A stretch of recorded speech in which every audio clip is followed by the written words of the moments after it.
Bonjour, je m'appelle Tim Cholibois et je suis allemand. Bien que mon nom suggère que j'ai le profil de l'étudiant type DBS, ayant plusieurs nationalités et étant cosmopolite, ceci n'est pas du tout le cas.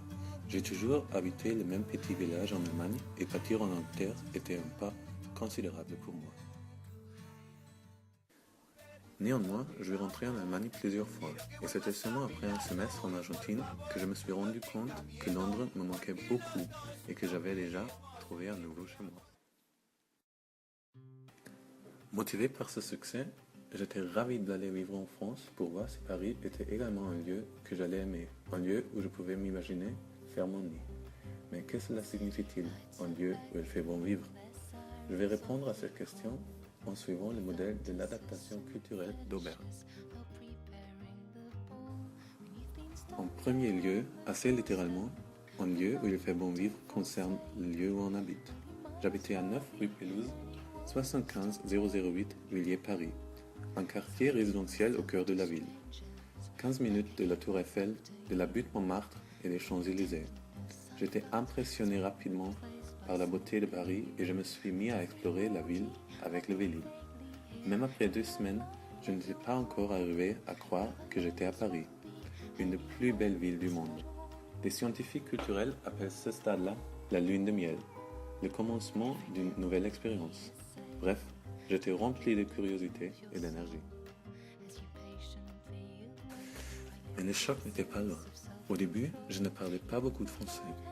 Grâce à Michael, mon coloc, j'ai rapidement rencontré beaucoup d'Australiens, d'Américains et de Britanniques, et naturellement, nous n'avons parlé qu'anglais.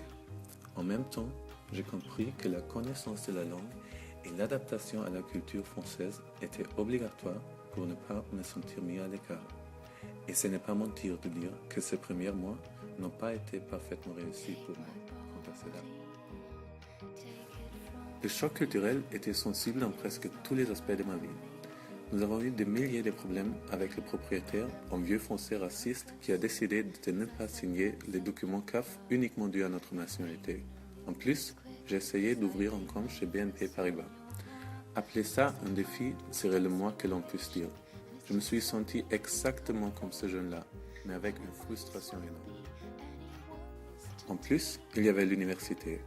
L'université Paris-Dauphine, une des meilleures universités de France, avec une très bonne réputation. Oui, je n'ai entendu que de bonnes choses de cette institution, mais quand je suis arrivé, j'ai vu ceci. Ces photos décrivent tout ce qui m'est arrivé à Dauphine. L'administration était horrible, mais Nietzsche a déjà dit il faut avoir du chaos en soi pour donner naissance à une étoile qui danse. Et au milieu de tout ce chaos, je m'accoutumais lentement.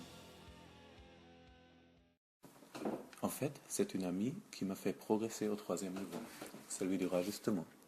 Un soir, elle a dit écoute, Tim, les déficiences de ce pays-là sont 2 choses. Un secteur de services horrible conjointement à une bureaucratie insupportable. Mais une fois que l'on s'est rendu compte de ça, c'est assez facile d'aimer tout le reste. Et elle avait raison. Avec chaque tour de Vélib, j'ai déniché des nouveaux coins magnifiques. Simultanément, j'avais fermé mon compte, je parlais plus avec le propriétaire, et comme c'était la fin du semestre, le chaos de la fac m'était égal. Pour Noël, je vais rentrer en Allemagne, et malgré toutes mes espérances, je me suis aperçu que Paris m'a manqué. Toutes les petites choses de la vie parisienne qui n'étaient pas là en Allemagne. L'élégance des gens dans la rue, de la nourriture et toute la culture qui s'est développée autour de ça, et le français comme langue étrangère qui me permettait d'apprendre de nouveaux mots chaque jour. J'ai remarqué qu'il y avait des inconvénients, mais je les acceptais comme part d'une culture riche et assez diverse. Ai-je finalement adapté à la culture française? Je dirais que oui, mais en même temps, on ne peut jamais être sûr. Mais, pour répondre à la question de façon originale, ce qui m'intéressait beaucoup plus que l'adaptation culturelle, c'était plutôt de savoir si j'avais trouvé un nouveau chez moi. Je suis convaincu que j'ai définitivement laissé une part de mon cœur à Paris. Je me souviendrai toujours de tous les gens que j'ai rencontrés et avec lesquels j'ai passé le meilleur du temps. L'autre jour, il y a 2 semaines, je rentrais à Paris pour chercher mes affaires et soudainement, dans le train, j'avais une sensation curieuse. Je me sentais comme de retour à la maison.